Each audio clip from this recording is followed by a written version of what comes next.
జ్యోతి, ఆ చిన్న పని మీద బయటికి వెళ్తున్నాను, మళ్ళీ వచ్చేస్తాను. అదేంటి బయటికి వెళ్దామన్నారు? ఈరోజు కూడా అంతేనా? వేగంగా వెళ్ళి వచ్చేస్తానే.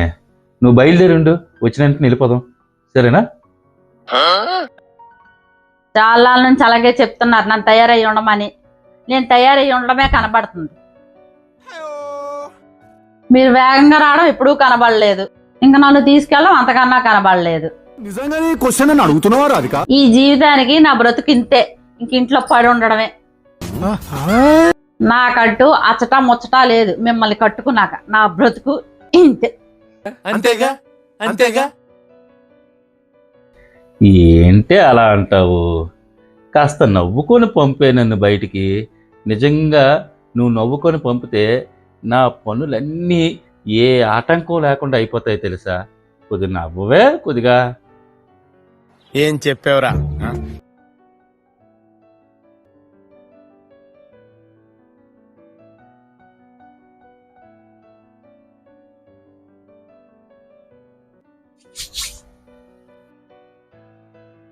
జ్యోతి, ఆ ఒక 500 ఉంటివే, మళ్ళీ ఇస్తాను. అది కూడా డస్క్ లో ఉన్నాయి, తీసుకోండి.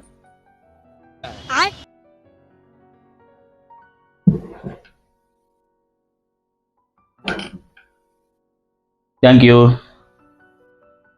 ఎందుకే అంత కోపం? తీసుకెళ్తా అన్నానుగా. సరే సరే, మీ మాటలకి ఏం గాని వెళ్ళండి. ఈసారి తీసుకెళ్ళకపోతే అడుగు, గ్యారంటీగా వచ్చేసి తీసుకెళ్తాడు. నువ్వు తయారయ్యుండు. ఈసారి కానీ తీసుకెళ్ళకపోతే నా పెక్కోసేయి, సరేనా? నవ్వబే. ఇంత పెద్ద మాట అన్నాడు సరాడు. సరే, వెళ్ళి రండి వేగంగా.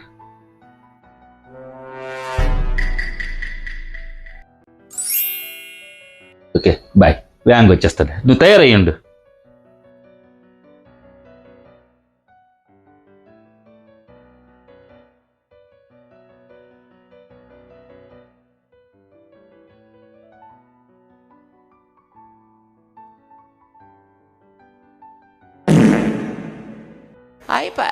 అమ్మో, ఇదేంటి ఇలా కూర్చుందా అమ్మవారిలాగా?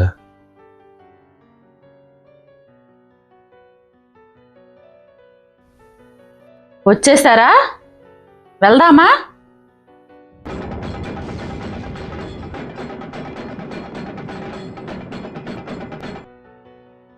ఇప్పుడా? రాత్రి అయిపోయింది. నేను అస్సలు ఉండలేకపోతున్నానండి మీతో. ఇంత ఇంట్లో ఒక్కదాని నుండి నా బుర్ర పిచ్చెక్కిపోతుందండి. ఇంకొన్నాళ్ళకి పిచ్చెక్కిపోయినా ఆశ్చర్యపో అక్కర్లేదు.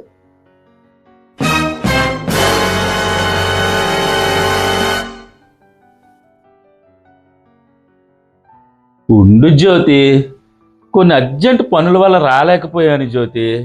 కనీసం అర్థం చేసుకోవేటి? నువ్వు కాకపోతే ఇంకెవలే అర్థం చేసుకుంటారు? నేను ఎవరితో నేను చెప్పుకుంటాను? నాకు మాత్రం నిన్ను తీసుకెళ్ళాలని ఉండదా? నాకు నీతో సరదాగా ఉండాలని ఉండదా?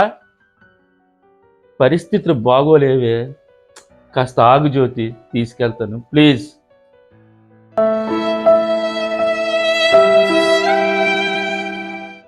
నాకు ఇంకేం చెప్పద్దు, మీరేం చెప్పకండి.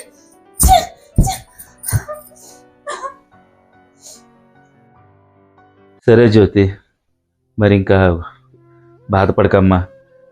తెల్లవారే నువ్వు బయలుదేరు, నేను మీ అమ్మగారి ఇంటి దగ్గర దించేసి వస్తాను, సరేనా?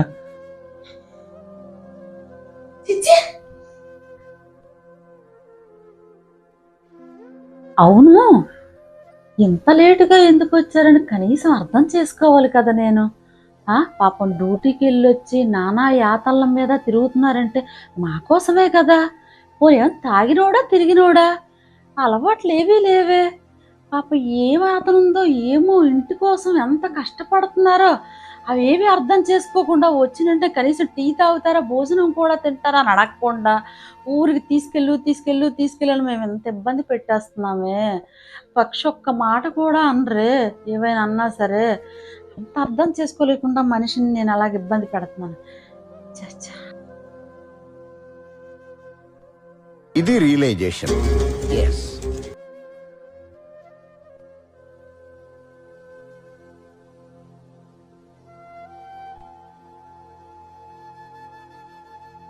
వేగంగా పడుకోయమ్మా, తెల్లవారు లెగాలి కదా. నేను దిగబెట్టి వచ్చాక నేను డ్యూటీకి వెళ్తాను. పడుకో పడుకో. ఎక్కడికి వెళ్ళట్లేదు మనం. అదేవి ఏం వద్దండి, మీకు వీలైనప్పుడు వెళ్దాము. అనవసరంగా మిమ్మల్ని అర్థం చేసుకోకుండా బయట ఎన్నో యాతనలు పడి, మా కోసమే కదండి ఇంత యాతనలు పడతారు మీరు. అది అర్థం చేసుకోకుండా ఇంట్లో కూర్చొని తీసుకెళ్ళి మిమ్మల్ని ఇబ్బంది పెట్టేస్తున్నామండి. మీకు వీలైనప్పుడే వెళ్దామండి మనం. సారీ అండి, అనవసరంగా. పదండి ఫోన్ చేద్దరు. అందరికీ నమస్కారం అండి. ఈ స్క్రిప్ట్ తీసామంటే ఇందులో ఒక మెసేజ్ ఉంటుందని తీసామండి. ప్రతి ఇంట్లో జరిగేవే. ఎందుకంటే మనం భర్తల్ని కొంచెం అర్థం చేసుకోవాలి. అంటే తాగిన వాళ్ళ కోసం, తిరిగిన వాళ్ళ కోసం నేను చెప్పట్లేదు, వాళ్ళని అదుపులో పెట్టుకోవాలి, అది కరెక్టే. కానీ పాపం మామూలుగా ఉండి మన కోసమని యాతనలు పడి, వాళ్ళు చాలా యాతనలు ఉంటారు. ఫైనాన్షియల్గా మనం ఇచ్చేయాలంటే అది చాలా కష్టంతో కూడుకున్న పని అండి. మనం ఇంట్లో పని అంటే చేస్తాం, కానీ సంపాదన తెచ్చి ఇంటిని పిల్లల్ని చూసుకోవాల్సింది వాళ్ళే. కాబట్టి వాళ్ళని కొంచెం మనం అర్థం చేసుకోవాలండి. వాళ్ళకి మనం సపోర్ట్గా ఉండాలండి. ఎందుకంటే భార్య సపోర్ట్గా ఉంటేనే భర్త ఏ పనైనా చేయగలడండి. భార్య నవ్వుకొని ఉండి ఏదైనా చిన్న కష్టం వచ్చిందంటే ఒక సలహా ఇచ్చి, ఏమండి నేను ఉన్నానండి మీకు ఎందుకండి అని చెప్పి వెనకాతలు వెన్ను తడితే వాళ్ళు ఇంకా యాక్టివ్గా ఏదైనా చేయగలరండి. అంతేగాని వచ్చిన వెంటనే అర్థం చేసుకోండి, అక్కడ తిప్పలేదు, ఇక్కడ తిప్పలేదు, అక్కడికి వెళ్ళలేదు అని మాత్రం దయచేసి చేయకండి. అర్థం చేసుకోండి కాస్త. ఎందుకంటే ఇప్పుడు రకరకాల జబ్బులు వచ్చేస్తాయి, బీపీలు అవన్నీ వస్తున్నాయి. ఇప్పుడు ఆ స్ట్రెస్ వల్ల బీపీలు వచ్చి ఏమైనా అయ్యాయి అనుకోండి, అతన్ని మనం పోగొట్టుకున్నాం అనుకోండి, ఆ తర్వాత బాధపడిన వాళ్ళు రారండి. దయచేసి చెప్తున్నాను, ఇది నేను నిజంగా చెప్తున్నాను. ఎందుకంటే నాకు మా ఆయన అంటే చాలా ఇష్టం. ఎవరు పొడిలా చేయకండి ప్లీజ్.